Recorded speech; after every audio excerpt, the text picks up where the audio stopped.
Ascent. I'm Molly Carmel, and this is the podcast I always wish existed. A bite-sized, on-the-ground spiritual note that can shift your thinking and your outlook on life to help make us all a little bit more awake, alive, and ascending. So, you know, it's the Daily Ascent podcast, and I'm here to tell you personal things about my life. And I also would like to note that I told you that the episode about, going where the love is was going to be my last episode talking about that drama of people kind of spreading rumors about me. But as it turns out, it is not my last episode on that.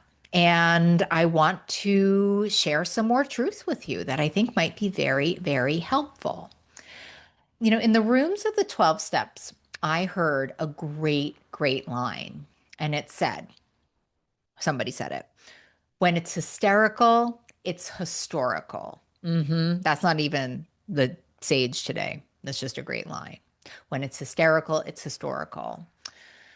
And, all of this drama around people gossiping about me, like the stuff that I've talked about on the show 3 times now, it's really impacted me. I wish it wasn't true, but it's really impacted and impeded me. And for whatever reason, I can't shake this feeling. And here's the thing.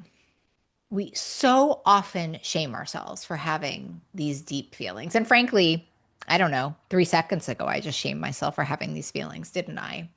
And we tell ourselves it should be over by now, that we should be able to move on, that we should be stronger than this. But, I've been a therapist for like over 20 years, and I've been a shaman for over 10 years. And if I'm in that headspace, I can tell you beyond a shadow of a doubt that when something just won't let go of you, when it just takes up more space than it should, when you just can't move on, no matter how hard you try,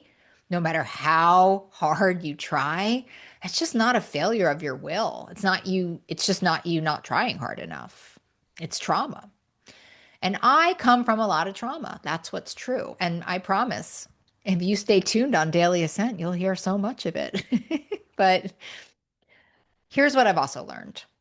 When these kind of old feelings come up, it actually sometimes means you've really done the work. Isn't that funny? It's funny about that. Healing's really funny like that, because when those old feelings come up, it actually sometimes means they're ready to be healed. Those feelings aren't surfacing to punish you. They might be surfacing because you're finally safe enough, strong enough, resourced enough, ready enough to tend to them. But, I'm just telling you, I couldn't shake this feeling. It was getting better, but still so profound in my vision. And, I just spent a lot of time thinking about it. And I spend a lot of time in circles, and I do a lot of prayer and meditation, and I meet with my spiritual advisor once a week, and I go on at least 1 or 2 big spiritual retreats a year. And so sometimes the idea of adding more is just so to me. I'm like, are you joking? More?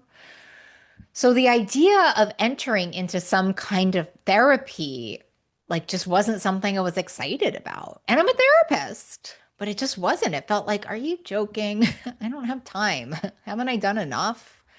But I practice what I preach, and I threw up a prayer because this was really painful. I threw up a prayer.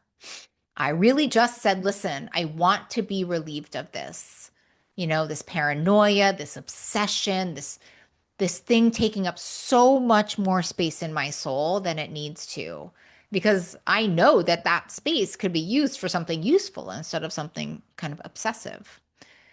And then the craziest thing happened. You know what I say. There's no such thing as an unanswered prayer. We just don't always want to know the answer. And I'm in my email, and on my New York CBT listserv, an old colleague of mine posted that she's doing these intensive EMDR sessions. And for those of you who don't know, which is many of you, I'm sure, EMDR is a trauma treatment that really helps to rewire the brain.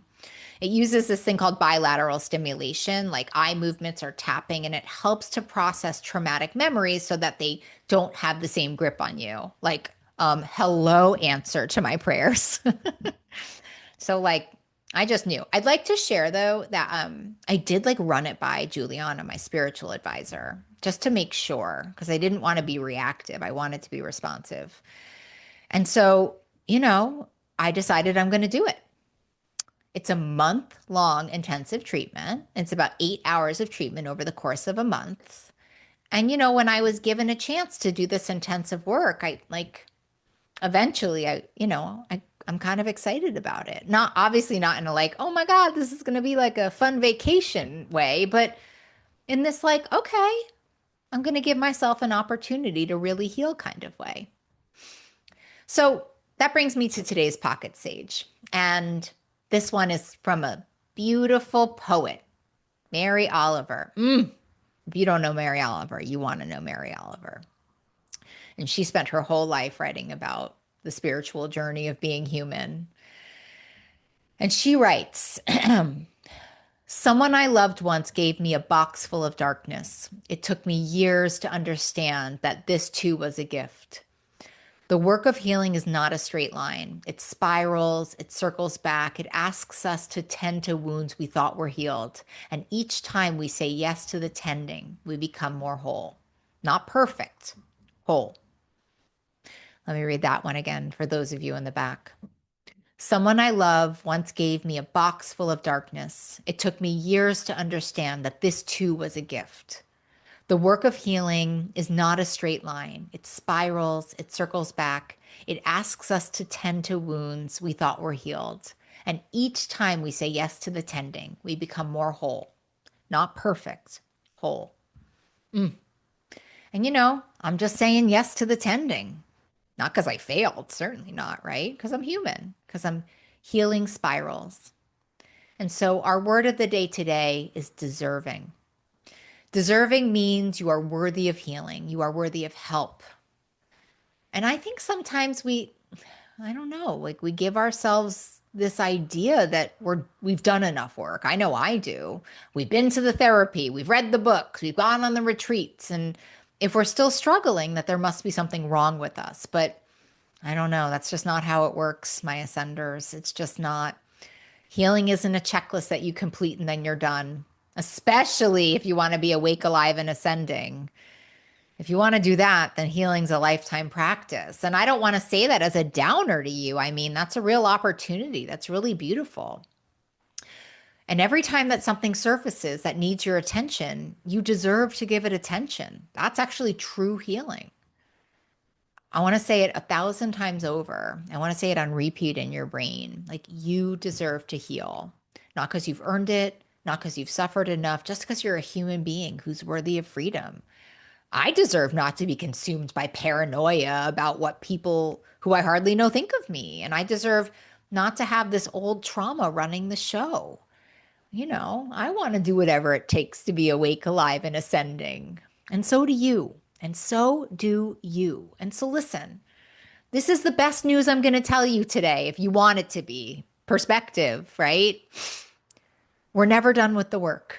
Not people like us, ascenders. And that's not a punishment. It's actually a really beautiful thing because being done would mean that we've stopped growing. It would mean we've closed ourselves off to more healing, more freedom, more possibility, more aliveness. And listen, I could have told myself I didn't need more help. I could have powered through. I'm the queen of powering through. You know, I could have just hoped this obsessive thinking would go away, but honestly, it would just happen again and again and again and again. I just know that to be true. And that's not the life that I want, right? I want to be awake, alive, and ascending. And listen, oftentimes, ascending means asking for help. It means going through another round of healing and admitting that the work you've already done is amazing and there's more to do. And I promise you, I'm not sharing this because I have it all figured out. Far from it. I'm sharing because I want you to know that even therapists need therapy, even healers need healing. I would argue especially therapists need therapy and especially healers need healing, but that's a different podcast, right? But Even people who have been doing this work for decades still have old wounds that get activated, and that's human. The question isn't whether you'll have more healing to do. The question is whether you'll give yourself permission to do it. And so I'm psyched for this EMDR, honestly. I I know it's going to uncover and discover and discard things that are ready to go. And I'm so excited for who I'm going to be on the other side of it, right? And I want to give you permission to do the same. Whatever healing you need, you deserve it. Whatever help would serve you, you're worthy of it. You're deserving of it, right? And so our reflective question of the day is, what healing have you been putting off because you think you should be done by now? And what would it look like to give yourself permission to tend it? And listen, this idea of being deserving and this idea of giving yourself the gift of healing. I mean, tomorrow's my favorite holiday in the whole world, Valentine's Day, and thinking about this reflective question might be the most beautiful Valentine's Day gift you can give yourself, truly. And I'm right with you. I am right here with you, Ascenders, learning that we are never done with the work. And that is a beautiful thing. We rise together until next time. But wait, one more thing. If this episode resonated with you, can you please, for my Valentine's Day present, share it with someone who might want to hear it? I want to get us a big, huge Ascender crew. And the more, the merrier. All right, for real. Until next time.